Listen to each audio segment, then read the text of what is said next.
11 নম্বর পারার 13 নম্বর পৃষ্ঠায় সূরা ইউনূসের 49 নম্বর আয়াতের মধ্যে আল্লাহ তাআলা আরো বলেন, ইযা জাআ আজালুহুম ফালা ইস্তাখিরুনা সাআতান ওয়ালা ইস্তাকদিমুন।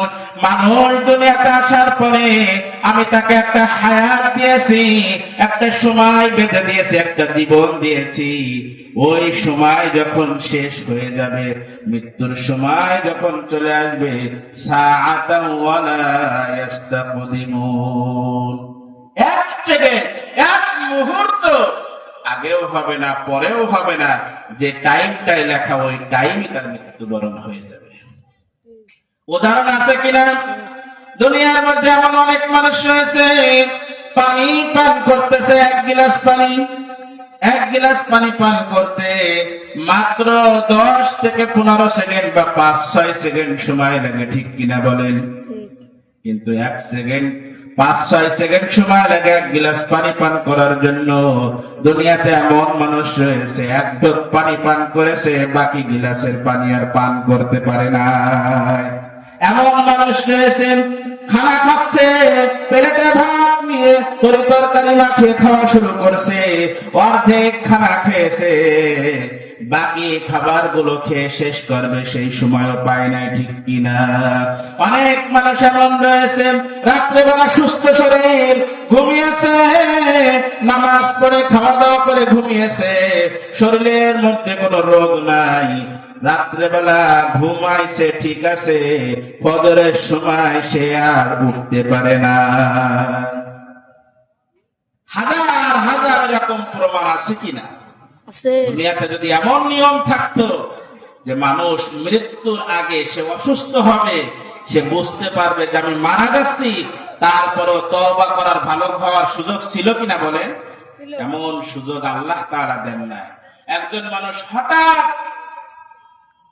মাথা ঘুরে পড়ে যাচ্ছে, কোন শরীরের মধ্যে কোনো অসুস্থতা নাই, রোগ নাই, জায়গায় মৃত্যুবরণ হয়ে যাচ্ছে, হাজার হাজার প্রমাণ এখন আছে, ঠিক কিনা?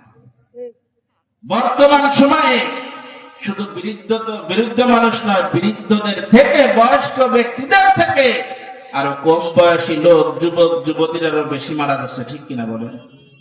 এই কারণে আল্লাহ তাআলা বলেন সময় সংকেত যে মৃত্যু, আমি তোমাকে মৃত্যুর যে টাইমটা আমি নির্ধারণ করে রেখেছি, কোন সময় কখন কিভাবে মৃত্যুবরণ করবা এটা কিন্তু জানো না তুমি। এই মৃত্যু আসার পূর্বে তোমার আমলকে গুছিয়ে নিয়ে তারপরে আমার দিকে রওনা দাও।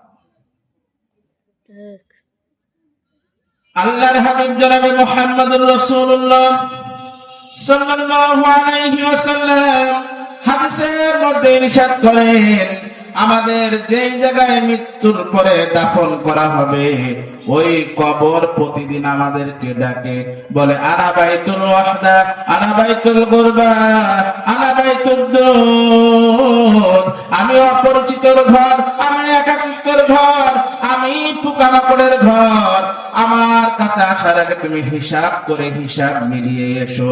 মৃত্যুর পরে তোমার আমল যদি সঠিক না থাকে, ওই কঠিন কিয়ামতের ময়দানে তোমার চিরকাল জাহান্নামের ফয়সালা হয়ে যাবে।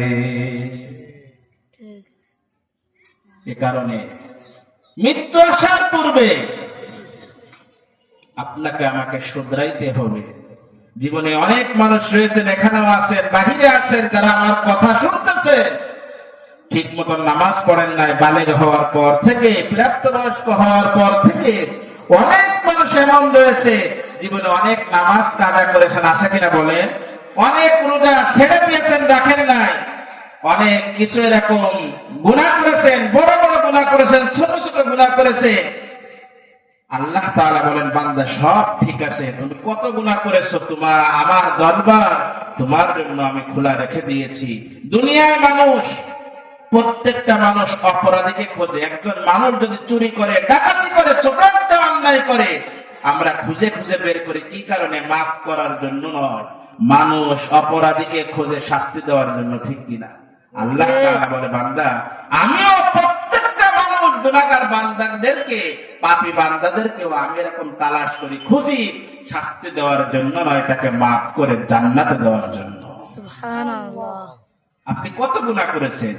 কত অপরাধ করেছেন, কত আপনার পাপটা কত হয়েছে, পাহাড় পরিমাণ যদি গুনাহ করেন আল্লাহর দয়া আকাশ সমান।